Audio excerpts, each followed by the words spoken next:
बलात्कार आरोपमा पक्राउ परेका क्रिकेटर सन्दीप लामिछानेलाई 20 लाख रुपैयाँ धरौटीमा छाड्न उच्च अदालतको आदेश। अदालतले आदेश दिए पनि सन्दीप लामिछाने आज थुनामुक्त हुँदै। सन्दीप लामिछानेलाई किशोरी र उनको परिवारसँग भेट्न रोक, सञ्चार माध्यममा पनि बोल्न रोक, काठमाडौँ उपत्यका छोड्न पनि सन्दीप लामिछानेले अनुमति लिनुपर्ने। सन्दीपले अदालतले दिएको आदेश उल्लङ्घन गरे, धरौटीमा छोड्ने आदेश निष्क्रिय हुन सक्ने, छानबिनमा प्रभाव पार्न खोज्नेहरूलाई पनि कारबाही गर्ने गृहमन्त्री रवि लामिछानेको चेतावनी। थारू समुदायको उत्थान र विकासमा विवेक पुर्याउने लामिछानेको भनाई। अन्डा, मासु र चल्लाको अवैध आयात रोक्न गृहमन्त्री लामिछानेले दिए निर्देशन। प्रधानमन्त्री पुष्पकमल दाहाल प्रचण्ड र नेकपा एमालेका अध्यक्ष केपी शर्मा ओलीबीच मन्त्री परिषद विस्तारबारे छलफल। सभामुखबारे दलहरूसँग छलफल गर्ने नेपाली कङ्ग्रेसको निर्णय। जसपा र एकीकृत समाजवादी बीच एकताका लागि वार्ता हुँदै। कोरोला नाकामा भन्सार कार्यालय स्थापना गर्ने जग्गा सरकारलाई प्राप्त भइसकेको। राष्ट्रिय सभाका अध्यक्ष गणेश प्रसाद तेमिल सिन्हाको जिकिर। दिगो विकासका लक्ष्य पूरा गर्न वार्षिक 5 खर्ब 85 अर्ब रुपैयाँ अभाव रहेको अर्थमन्त्री विष्णु पौडेलको भनाई। आफन्तलाई राजदूत बनाउँदा परराष्ट्र सम्बन्ध बिग्रिएको सांसदहरूको भनाई। हाम्रो हैसियत ओडा सदस्य जतिको पनि भएन, कार्यक्रममा पनि पछि बोलाइन्छ भन्दै राष्ट्रिय सभाका सांसदहरूले गरे गुनासो। वामपन्थी नेता घनश्याम भुसाल आज एकीकृत समाजवादी पार्टी प्रवेश गर्ने। गण्डकीमा आधा कार्यकालपछि आफू मुख्यमन्त्री हुने मन्त्री हरिबहादुर चुमानको दावी। प्रदेश नम्बर 1 मा प्रचण्डका ज्वाइँ मन्त्री बन्ने पक्का। बौद्धिक सम्पत्ति संरक्षणको मुद्दालाई नेपालले आलोचनात्मक दृष्टिकोणले हेर्नुपर्ने। अर्थविद डाक्टर स्वर्णिम वाग्लेको टिप्पणी। 50,000 वर्षपछि देखिँदैछ जेटीई पुच्छ्रे तारा आज देख्न पाइने। आजदेखि नेपाल आउने हवाई यात्रुको साथमा कोरोनाको खोप प्रमाणपत्र अनिवार्य। टिकटक लाइभमा जुवा खेलाउने 4 जना पक्राउ। नेपाली मूलका ह्यारी भण्डारीद्वारा अमेरिकी संसदमा गीता छोएर शपथ ग्रहण। उद्घाटन गर्ने बेलामा नागढुङ्गा सोरुङ मार्गको आधा काम अझै बाँकी। उपत्यकाका अलपत्र सडक छिटो बनाउन ठेकेदारले गरे लिखित सहमति। 41 अङ्कले घटेर शेयर बजार रातामै 5.5 अर्ब रुपैयाँको शेयर कारोबार। भारतमा उत्पादित कफ सिरप प्रयोग नगर्न विश्व स्वास्थ्य संगठन WHO को चेतावनी। एलन मस्कले 1 वर्षमै गुमाए 1 खर्ब 65 अर्ब डलर, बन्यो विश्व कीर्तिमान। राष्ट्रिय भलिबल प्रतियोगितामा पुलिस समूह विजेता बन्दै सेमिफाइनलमा प्रवेश। र समाचार पार्टी हेल्थ टिप्स अन्तर्गत आज हामी जिब्रो सफा राख्ने 8 तरिकाको विषयमा जानकारी दिनेछौँ। हामीलाई अन्तिमसम्म हेर्नुहोला। दर्शक महानुभाव नमस्कार। समाचारपाटी.com को न्यूज बुलेटिनमा यहाँलाई हार्दिक स्वागत छ। म प्रहलाद चन्द्र घिमिरे। आज मिति विक्रम सम्वत 2079 साल पुसको 29 गते शुक्रबार इस्वीसम्म सन् 2023 जनवरी 13 तारिक। सदाको झैं आज पनि हामी उपस्थित भएका छौँ। आजका महत्त्वपूर्ण समाचार, ब्रेकिङ न्यूज अपडेट लगायत तपाईँलाई काम लाग्ने हेर्नै पर्ने महत्त्वपूर्ण खबरहरू लिएर हामीलाई अन्तिमसम्म हेर्नुहोला। हाम्रो मेहनतका लागि यो भिडियोमा एउटा लाइक अवश्य गर्नुहोला। दर्शक महानुभाव, पलपलको न्यूज अपडेटका लागि हाम्रो च्यानललाई सब्स्क्राइब गर्नु भएको छैन भने कृपया सब्स्क्राइब गर्नुहोस् अनि नजिक आउने बेल आइकनलाई क्लिक गर्नुहोला। दैनिक रूपमा हेर्नुहुन्छ भने रेगुलर भनेर लेख्नुहोला। आज पहिलो चोटि हो भने फर्स्ट टाइम भनेर लेखिदिनुहोला। देशभित्रबाट हेरिरहनु भएको छ भने आफू रहेको गाउँठाउँ सहर जिल्लाको नाम लेख्नुहोला। विदेशमा हुनुहुन्छ भने कुन देशबाट हेरिरहनु भएको छ त्यो कुरा तलको कमेन्ट बक्समा कमेन्ट गर्नुहोला। आउनुहोस् दर्शक महानुभाव, आजका महत्त्वपूर्ण समाचार सुरु गरौँ। क्रिकेटर सन्दीप लामिछानेलाई धरौटीमा छोड्न अदालतले आदेश दिएको प्रसङ्गबाट।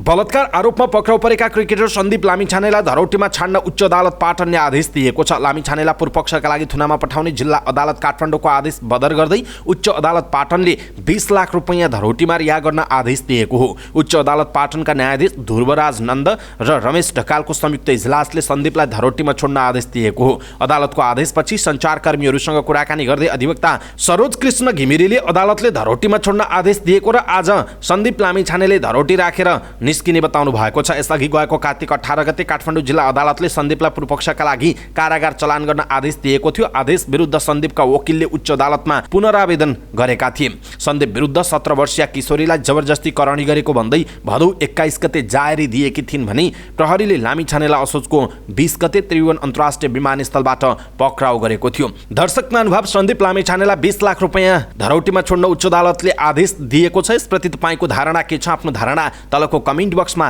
कमेन्ट गर्नुहोला।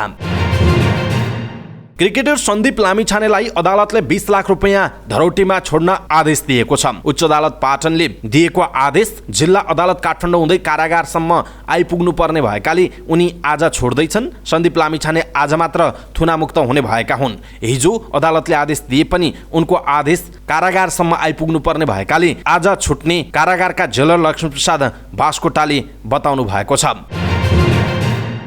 यसैबीच उच्च अदालतले सन्दीप लामिछानेलाई जारीकर्ता वा उनका परिवारका सदस्यलाई भेट्न वा कुनै पनि माध्यमबाट सम्पर्क गर्न रोक लगाएको छ। न्यायाधीश ध्रुवराज नन्द र रमेश ढकालको इजलासले लामिछानेले आफै वा आफू सम्बद्ध कुनै संस्था वा व्यक्ति मार्फत जारीकर्ता र पीडितको परिवारसँग भेट्न र कुनै माध्यमबाट सम्पर्क गर्न रोक लगाएको हो। त्यस्तै सन्दीपलाई पीडित किशोरीसँग वा उनको परिवारका सम्बन्धका बारेमा वा मुद्दाको बारेमा अभिव्यक्ति दिन पनि रोक लगाएको छ। मुद्दाको विषयमा कुनै पनि सामग्री प्रकाशन गर्न वा विद्युतीय वा सार्वजनिक सञ्चार माध्यम वा सामाजिक सञ्जालमा टीका टिप्पणी गर्न सन्दीपलाई रोक लगाइएको आदेशमा उल्लेख गरिएको छ। यसैबीच क्रिकेटर सन्दीप लामिछानेलाई 20 लाख रुपैयाँ धरोटी लिएर छाड्न उच्च अदालत पाटनले आदेश दिएको छ। तर थुनामुक्त भए पनि उनका गतिविधिमाथि निरन्तर निगरानी गरिने भएको छ।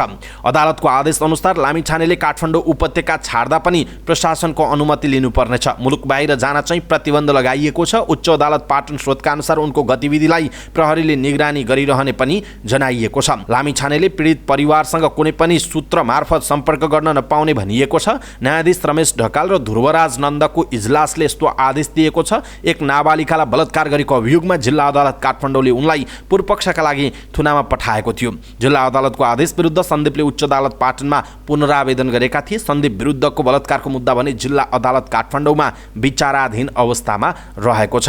दर्शक महानुभाव, सन्दीप लामिछानेलाई उपत्यका छोड्न पनि अनुमति लिनुपर्ने भनिएको छ। यसप्रति तपाईँ के भन्नुहुन्छ? आफ्नो कुरा तलको कमेन्ट बक्समा कमेन्ट गर्नुहोला।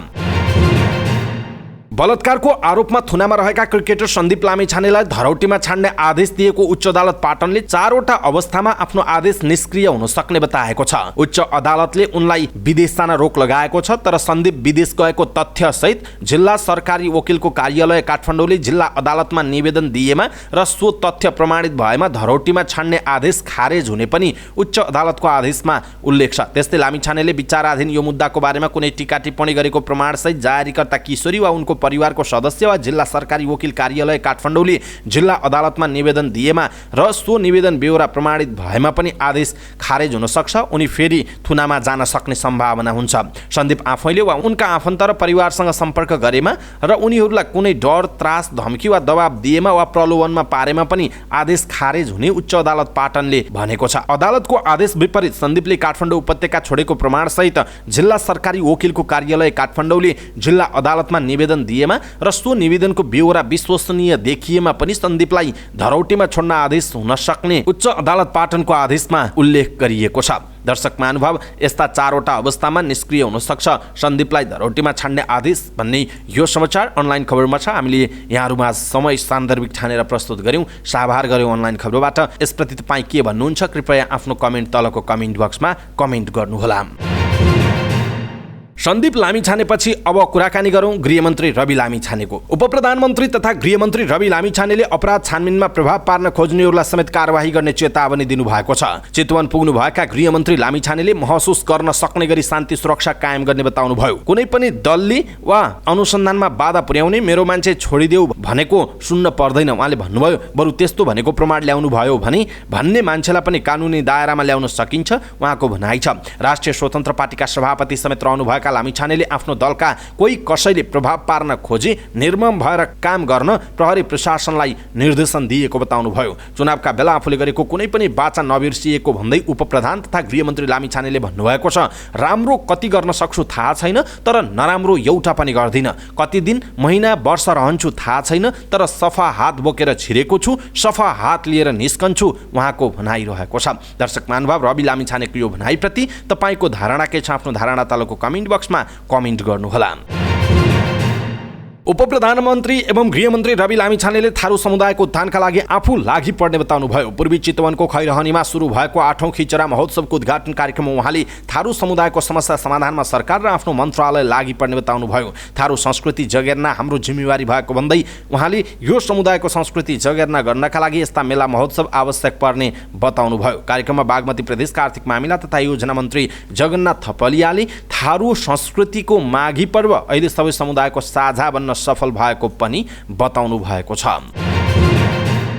उपप्रधानमन्त्री रवि लामिछानेले अवैध रूपमा नेपालभित्र नै अण्डा, मासु र चल्लाको आयात रोक्न विभिन्न जिल्लाका सुरक्षा अधिकारीलाई निर्देशन दिनुभयो। गृहमन्त्री भएपछि पहिलो पटक चितवन पुग्नुभएका उहाँले जिल्लामा कुखुरा पालनसँग सम्बन्धित व्यवसायीहरूसँग छलफल गर्नुभयो। त्यसक्रममा व्यवसायीले भारतबाट भित्रिएका कुखुरा, चल्ला र मासुका कारण स्वदेशी व्यवसायी मर्कामा परेको गुनासो गरेका थिए। लामिछानेले त्यहीँबाट नेपालगञ्ज, सिन्धुली र सर्लाहीका सुरक्षा अधिकारीहरूलाई टेलिफोन गरेर अवैध आयात रोक्न निर्देशन दिएको नेपाल पोल्ट्री महासङ्घका उपाध्यक्ष टिका पोखरेलले जानकारी दिनुभयो। गृहमन्त्री लामिछानेले पोल्ट्री क्षेत्रमा परेका समस्याको समाधान गर्न आफूले सक्दो पहल गर्ने पनि बताउनु भएको छ। नेकपा माओवादी केन्द्रका अध्यक्ष एवं प्रधानमन्त्री पुष्पकमल दाहाल प्रचण्ड र नेकपा एमालेका अध्यक्ष एवं पूर्व प्रधानमन्त्री केपी शर्मा ओलीबीच भेटवार्ता भएको छ। प्रधानमन्त्रीको सचिवालयका अनुसार दुई नेताबीच मुख्यतः संघीय सरकारको मन्त्रालय भागवण्डा र प्रदेश सरकारको भागवण्डाको विषयमा छलफल भएको छ। 7वटी प्रदेश सरकार बनिसकेका छन्। अब संघीय मन्त्री परिषदलाई पूर्णता दिने र सँगसँगै प्रदेश सरकारलाई पनि पूर्णता दिने तयारी छ। दुवै अध्यक्षले आफ्ना पार्टीमा छलफल गर्नुहुन्छ। सत्ता साझेदार दलहरूका बीचमा पनि अनौपचारिक छलफल हुन्छ। त्यसपछि सत्ता साझेदार दलहरू बैठक बस्ने कि सरकारमा सहभागी दलहरूसँग मन्त्रीको नाम माग्ने भन्ने तय हुन्छ, प्रचण्डको सचिवालयले भनेको छ। ओली र प्रचण्ड बीच सभामुख र उपसभामुखको निर्वाचन, राष्ट्रपति र उपराष्ट्रपतिको निर्वाचनको विषयमा समेत छलफल भएको छ। ओलीको सचिवालयका अनुसार प्रचण्डले आफू समझदारीमा प्रतिबद्ध रहेको बताउनु भएको छ। ओली र प्रचण्ड बीच बुधबार साँझ ओलीकै निवास बालकोटमा पनि भेट भएको थियो। उक्त भेटमा पनि प्रचण्डले आफू समझदारीमा अडिग रहेको बताएको ओली र प्रचण्ड दुवै नेताको सचिवालयले जनाएको छ। नेपाली कांग्रेसले सभामुख उपसभामुखबारे दलहरूसँग छलफल गर्ने भएको छ। बिहिबार बसेको पार्टीको शीर्ष नेताहरूको बैठकले सरकारमा भएका र नभएका सबै दलसँग छलफल गर्ने निर्णय गरेको हो। सहमहामन्त्री बद्री पाण्डेले भन्नुभयो, एक्लै हाम्रो मतले जित्ने अवस्था छैन, त्यसैले संसदमा भएका सत्ता पक्ष र अरू दलसँग पुगेर निर्णय गर्छौँ, उहाँको भनाइरहेको छ। जनता समाजवादी पार्टी जसपा नेपाल र नेकपा एकीकृत समाजवादी बीच एकता वार्ता हुन लागेको छ। एकताका लागि गठित दुई पक्षको कार्यदल बीच छलफल हुन लागेको कार्यदलका सदस्य प्रकाश ज्वालाले जानकारी दिनुभयो। नेकपा एकीकृत समाजवादीले महासचिव बेदुराम भुसाल सहित नेताहरू डाक्टर विजय पौडेल, गङ्गालाल तुलाधर र प्रकाश ज्वाला रहेको कार्यदल बनाएको थियो। त्यस्तै जसपाले पनि नेताहरू राजेन्द्र श्रेष्ठ, रकम चेम्जोङ र गोविन्द चौधरी रहेको कार्यदल बनाएको छ। नेकपा एमालेबाट अलग भएर माधव नेपालको नेतृत्वमा नेकपा एकीकृत समाजवादी गठन भएको थियो। गत मङ्सिर 4 गते भएको निर्वाचनमा एकीकृत समाजवादीले प्रतिनिधि सभामा प्रत्यक्ष 10 सीट जिते पनि थ्रेसहोल्ड कटाउन नसक्दा राष्ट्रिय पार्टी बन्न सकेन। उपेन्द्र यादव नेतृत्वको जसपाका 12 सांसद छन्। सो पार्टीले प्रत्यक्षतर्फ 7 र समानुपातिकमा 5 सीट जितेको थियो। एकीकृत समाजवादी र जसपा बीच पार्टी एकता भई सो पार्टीका 22 सांसद पुग्नेछन्। उक्त पार्टी संसदमा चौथो ठूलो दल बन्नेछ। हाल 20 सीट सहित राष्ट्रिय स्वतन्त्र पार्टी चौथो दल रहेको छ। राष्ट्रिय सभाका अध्यक्ष गणेश प्रसाद तिमिल सिन्हाले छिमेकी देश चीनसँग जोडिएको मुस्ताङको कोइराला नाका खुलाउन पहल भइरहेको बताउनुभयो। 7औं म्याग्दी महोत्सवको बेनीमा उद्घाटन गर्दै उहाँले यस्तो बताउनु भएको हो। तिमिल सिन्हाले कोइराला नाकामा भन्सार कार्यालय स्थापनाका लागि सरकारको नाममा जग्गा प्राप्त भएकाले अब संरचना निर्माणको काम अगाडि बढ्ने बताउनुभयो। यसका लागि सरकारदेखि सम्बन्धित सबैको ध्यानाकर्षण गरिएको पनि उहाँले बताउनु भएको छ। यसैबीच अध्यक्ष तिमिल सिन्हाले महोत्सवले स्थानीय कृषि उत्पादनको प्रचार प्रसार सहित पर्यटन प्रवर्धनमा महत्त्वपूर्ण सहयोग पुर्याउने हुँदा यसबाट प्रत्यक्ष र अप्रत्यक्ष रूपमा फाइदा पुग्ने पनि बताउनु भएको छ। उपप्रधान एवं अर्थमन्त्री विष्णुप्रसाद पौडेलले अर्थतन्त्रमा विश्वव्यापी रूपमा देखा परेको समस्या समाधान गर्न सामूहिक पहल जरुरी रहेको बताउनुभयो। भोइस अफ साउथ समिट अन्तर्गत अर्थमन्त्रीहरूको सत्रलाई भर्चुअल माध्यमबाट सम्बोधन गर्दै अर्थमन्त्री पौडेलले कोरोना महामारीपछि विश्वव्यापी रूपमा आर्थिक मन्दीको सङ्केत देखिएको र त्यसको समानताका लागि सामूहिक पहल गर्ने यो उपयुक्त समय भएको बताउनु भएको हो। उहाँले सन् 2026 सम्ममा अल्प विकसित देशबाट स्तरोन्नति हुने बाटोमा रहेको र समृद्ध नेपाल सुखी नेपालीको एजेन्डालाई अगाडि बढाउन केन्द्रित रहेको पनि बताउनु भएको छ। भोइस अफ साउथ समिटमा नेपाल, भारत, श्रीलङ्का, कोलम्बिया लगायत 15 देशका अर्थमन्त्रीहरूको सहभागिता रहेको थियो। सांसदहरूले वैदेशिक रोजगारीमा गएका नेपालीहरूको समस्या समाधानका लागि सरकारसँग आग्रह गरेका छन्। सिंहदरबारमा बसेको राष्ट्रिय सरोकार तथा समन्वय समितिको बैठकमा बोल्दै सांसदहरूले वैदेशिक रोजगारीमा गएका श्रमिकहरूको समस्या समाधानलाई पहिलो प्राथमिकतामा राखेर काम गर्न सरकारको ध्यान आकर्षण गराएका हुन्। बैठकमा नेकपा एकीकृत समाजवादीकी सांसद राजेन्द्र लक्ष्मी गैरेले वैदेशिक रोजगारीमा गएकाहरूले ज्यान गुमाउँदा सब ल्याउन किन ढिलाइ भइरहेको छ भन्दै सरकारलाई प्रश्न गर्नुभएको छ।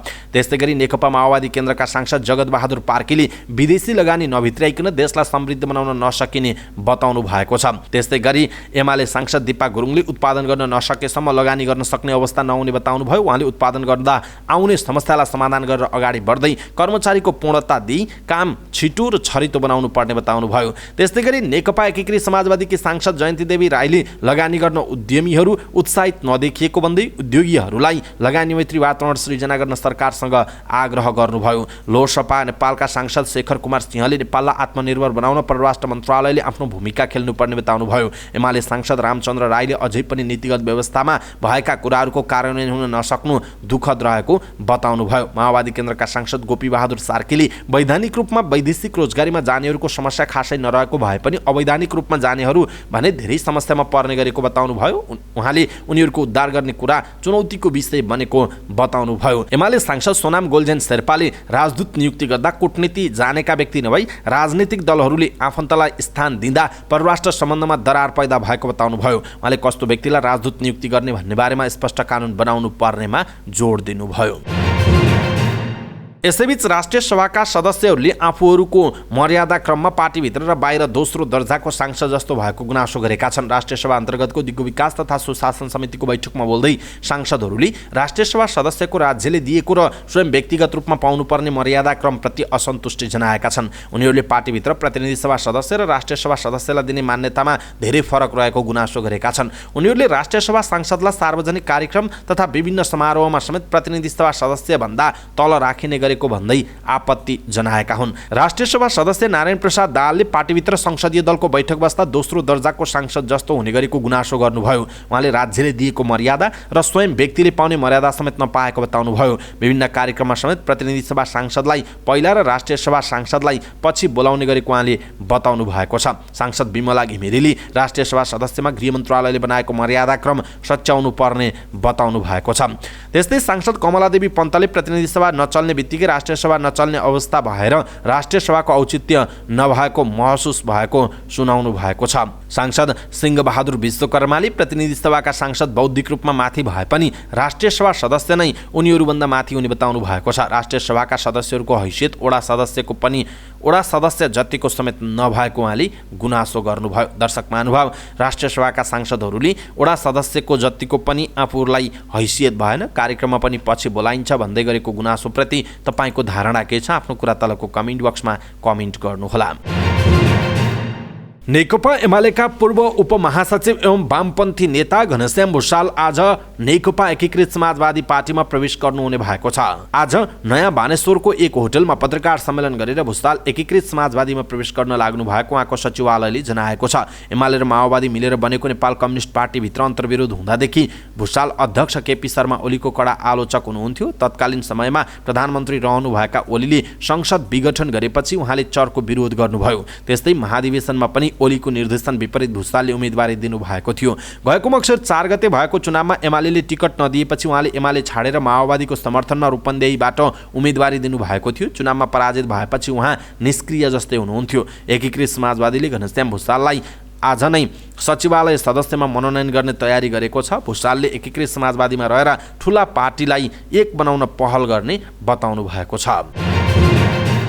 गण्डकीका मुख्यमन्त्री खगराज अधिकारीले विश्वासको मत लिने तयारी गरिरहँदा नेकपा माओवादीका संसदीय दलका नेता तथा बिना विभागीय मन्त्री हरिबहादुर चुमानले गण्डकीमा पनि सरकार आलोपालो नै हुने बताउनुभयो। चुमानले गण्डकीमा पूरै कार्यकाल एमालेका लागि भनेर बाहिर आइरहेको सूचना गलत भएको दावी गर्नुभयो। खगराज अधिकारीले पुसको 21 गते मन्त्री नियुक्त गरेका चुमान आफै माओवादीबाट मुख्यमन्त्रीको दावी गरिरहनु भएको थियो। खगराज नेतृत्वमा मन्त्री भएर जानुका पछाडि आधा कार्यकाल सरकारको नेतृत्व गर्न सजिलो होस् भन्नकै लागि भएको उहाँले बताउनुभयो। पार्टीका शीर्ष नेताहरूले गण्डकीमा आलो पालो नै हुन्छ भनिरहेको र त्यो चाँडै नै स्पष्ट हुने चुमानको भनाइरहेको छ। एमाले संसदीय दलका नेता खगराज अधिकारीलाई समर्थन दिने भन्ने निर्णय भयो। त्यसपछि आलो पालोको कुरा आयो र आलो पालो नै हुन्छ। चुमानले भन्नुभयो पछिल्लो समय आलो पालो हुनुपर्छ भन्ने विषय झनै बलियो भएर आएको छ उहाँको भनाइरहेको छ।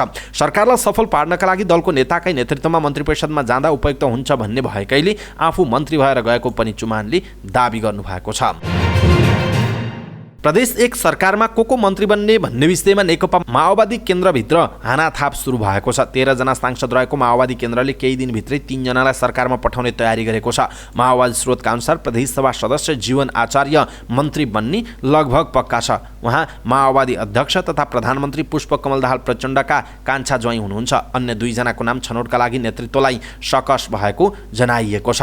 उहाँको नाम कन्फर्म हो तर जुनियर भएका कारण स्वीकार गर्न सक्ने अवस्था छैन। माओवादीका एक सांसदले भनेका छन् उहाँलाई मन्त्री बनाउन प्रचण्डको निर्देशन छ। गंगा कमरेडले पनि निरन्तर भनिरहनु भएको छ। माओवादी केन्द्र प्रदेश एक कमिटीले माओवादीको साबिकको कोचिला, किराँत र लिम्बुवान प्रदेशबाट एक जना मन्त्री बनाउने निर्णय गरेको थियो। सो निर्णयका आधारमा मन्त्री छान्न बनेको 3 सदस्यीय समितिलाई पहिलो नम्बरमा राजेन्द्र कार्की, दोस्रो नम्बरमा दुर्गा चापागाई, तेस्रो नम्बरमा गणेश उप्रेती र चौथो नम्बरमा जीवन आचार्यको नाम सिफारिस गरेको थियो। 5औं नम्बरमा राजन किराँती, 6औं नम्बरमा नारायण बहादुर मगर र 7औं नम्बरमा गोम्बु शेर्पाको नाम सिफारिस रहेको थियो। सो नामका आधारमा केन्द्रसँग समन्वय गरी मन्त्री छनौट गर्न प्रदेश इन्चार्ज राम कार्की, संसदीय दलका नेता इन्द्रबहादुर आङ्बो र पार्टी अध्यक्ष हर्कबहादुर नेमवाङलाई जिम्मेवारी दिएको बताइएको छ। आचार्य मन्त्री भए मोरङकारका सांसद गणेश उप्रेतीले मन्त्री बन्न पाउँदैनन्। आचार्यसँगै चापागाई र कार्की र किराँतीको सम्भावना रहेको नेताहरूले बताएका छन्।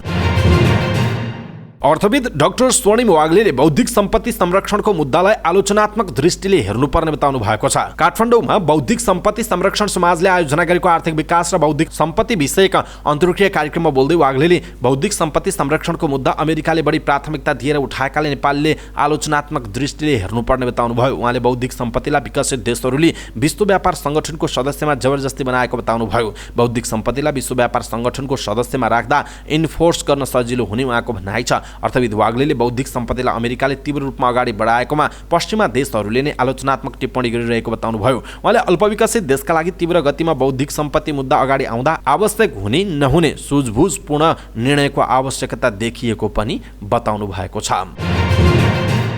आजभन्दा 50 वर्ष पहिला अर्थात् हिमयुगमा देखिएको हरियो रङको पुच्छ्रे तारा आज पुनः पृथ्वीबाट देख्न सकिने भएको छ। वैज्ञानिकहरूले C/2022 E3ZTE नाम दिएको यो पुच्छ्रे तारा आज बिहानबाट अवलोकन गर्न सकिने बीपी कोइराला मेमोरियल प्लानेटेरियम तथा अब्जर्भेटरी विज्ञान संग्रहालयका निमित्त कार्यकारी निर्देशक डाक्टर सनत कुमार शर्माले जानकारी दिनुभएको छ।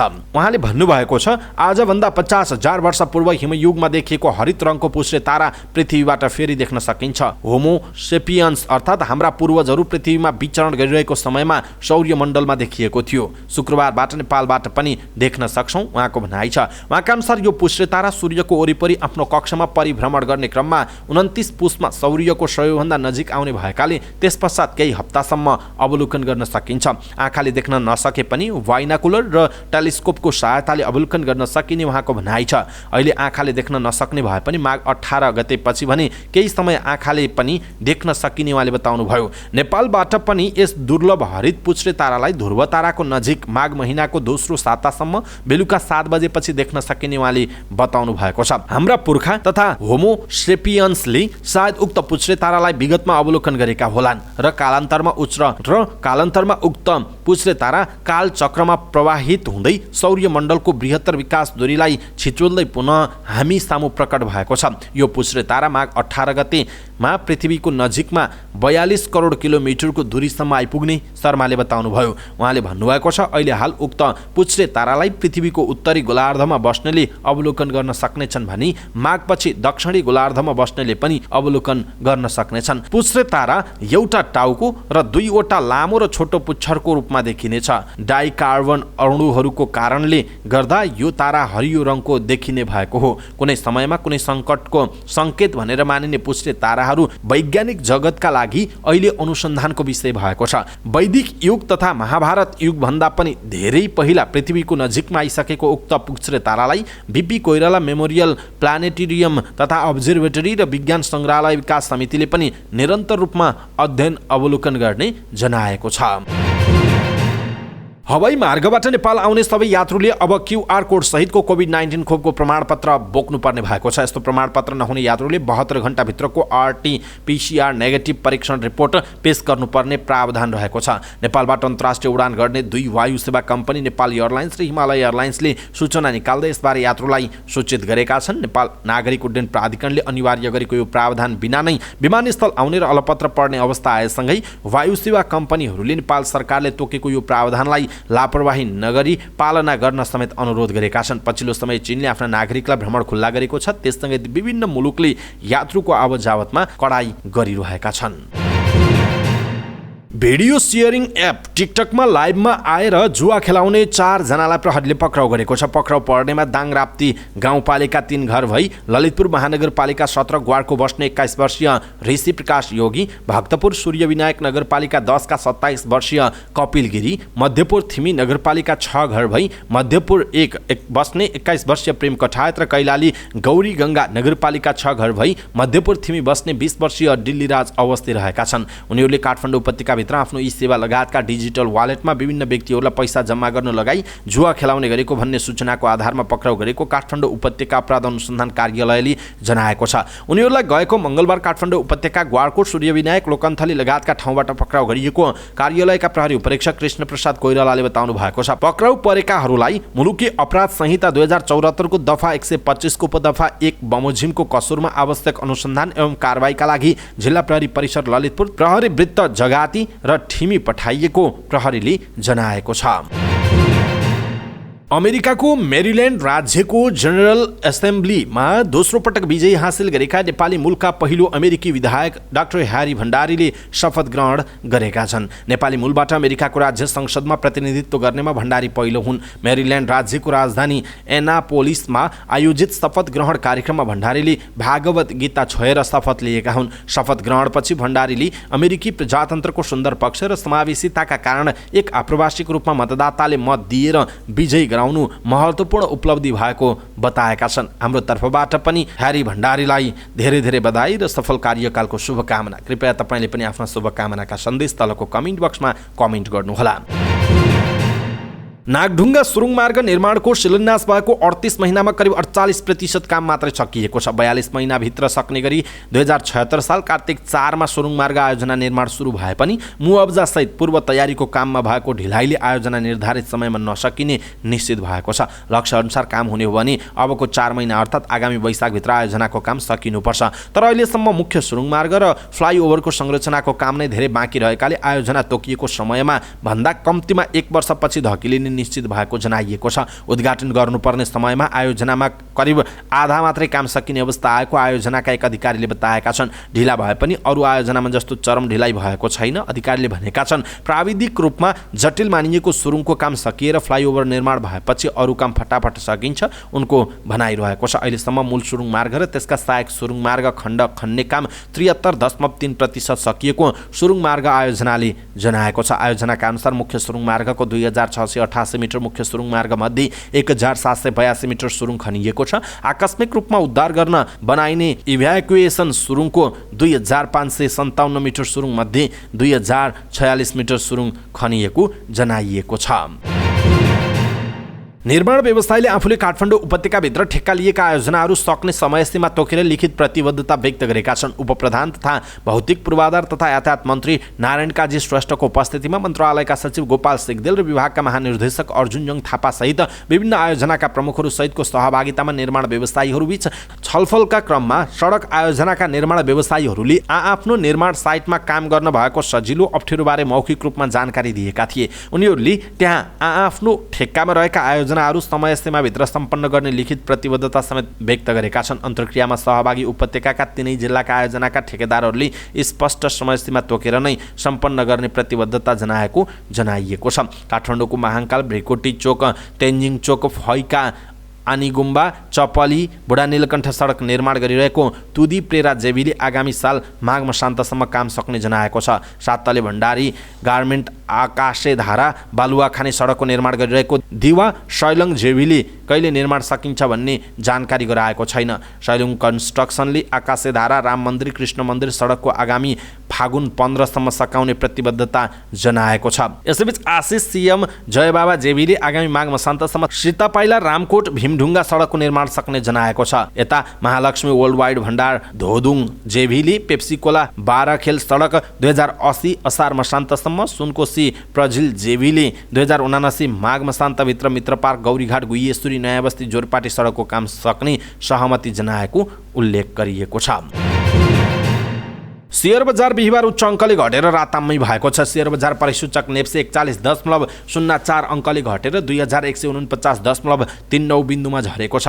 सबै समूहको शेयर घटेकोमा बीमा उत्पादन माइक्रो फाइनान्स र जलविद्युत समूहको शेयर उच्च अङ्कले ओह्रालो लागेको छ। बजार घटेको दिन 252 वटा कम्पनीका 1,44,82,000 किता शेयर 5 अर्ब 47 करोड 76 लाख रुपियाँमा कारोबार भएका छन्। सबैभन्दा धेरै शिवम सिमेन्टको 22 करोड र रेडियो हाइड्रोको झण्डै 18 करोड रुपियाँको शेयर किनबेच भएको छ। बिहिबार हिमालय एभरेस्ट इन्सुरेन्सको प्रमोटर शेयर 10%, गुराँस लघुवित्तको 9%, कालिका पावरको 8.5% र बलिफी हाइड्रोको शेयर 7.5% ले घटेको छ। समग्रमा बजार घटेर राताम्मै भए पनि सिङ्गटी हाइड्रो र बाराई हाइड्रोको शेयर 10% ले बढेको जनाइएको छ।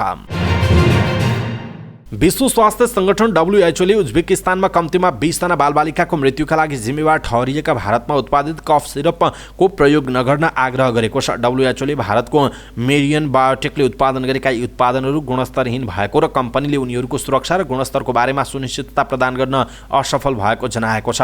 कम्पनीले बनाएको डक 1 म्याक्स नामको खोकी रोक्ने झोल औषधि खाँदा कम्तीमा 20 बालबालिकाको मृत्यु भएको उज्बेकिस्तानका अधिकारीहरूले गत महिना बताएपछि भएको अनुसन्धानपछि बुधबार यस्तो चेतावनी जारी गरिएको हो। त्यसपछि भारतको स्वास्थ्य मन्त्रालयले उक्त कम्पनीको उत्पादन रोकेको थियो भने उज्बेकिस्तानले डक 1 म्याक्सको आयात र बिक्रीमा पनि प्रतिबन्ध लगाएको थियो।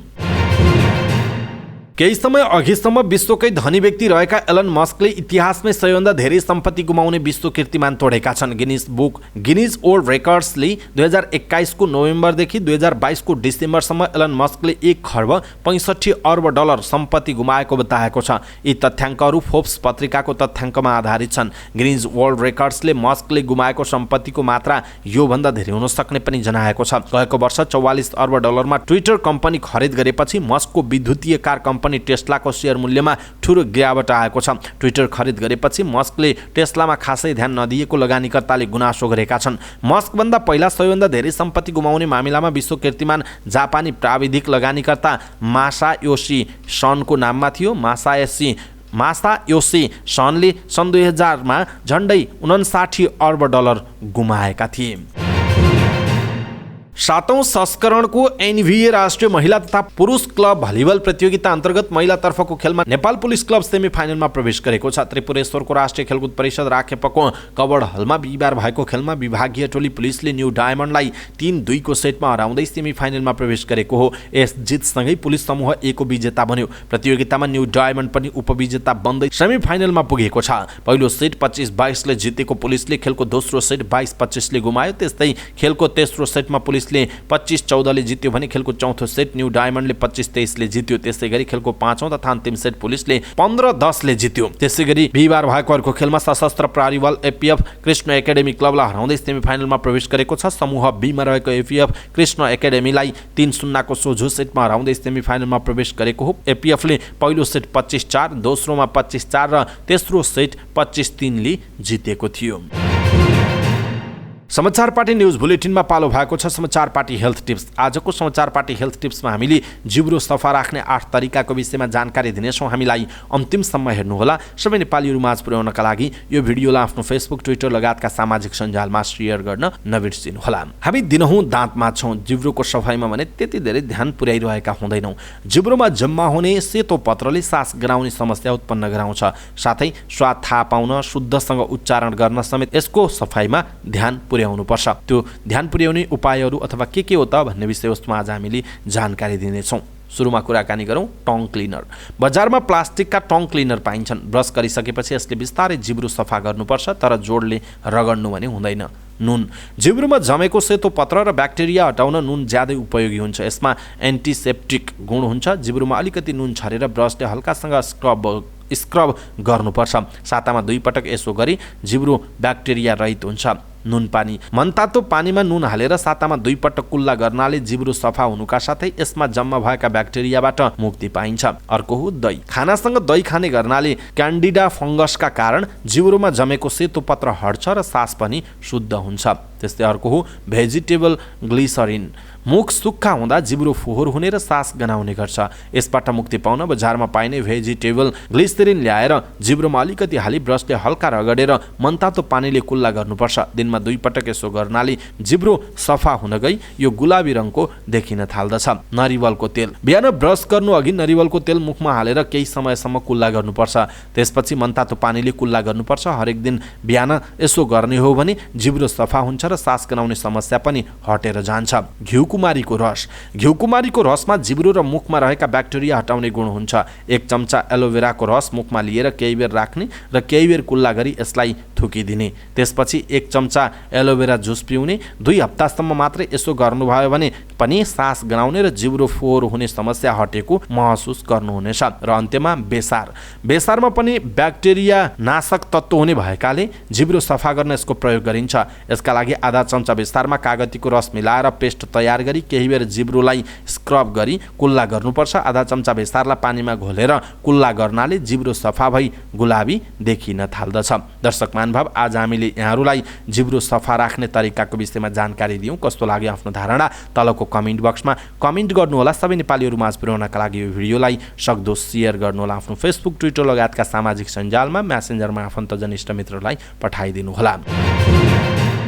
हवस् त दर्शक महानुभाव, आजका महत्त्वपूर्ण समाचार, ब्रेकिङ न्युज अपडेट लगायत महत्त्वपूर्ण खबरहरू यति नै। हामीले प्रस्तुत गरेका यी समाचारहरूप्रति तपाईँको धारणा के छ? आफ्नो धारणा तलको कमेन्ट बक्समा कमेन्ट गर्नुहोस् अनि हाम्रो मेहनतका लागि यो भिडियोमा एउटा सानो लाइक अवश्य गर्नुहोला। पलपलको न्युज अपडेटका साथ फेरि हाम्रो भेट हुनेछ। तपाईँ समाचार पार्टी हेर्दै गर्नुहोस्।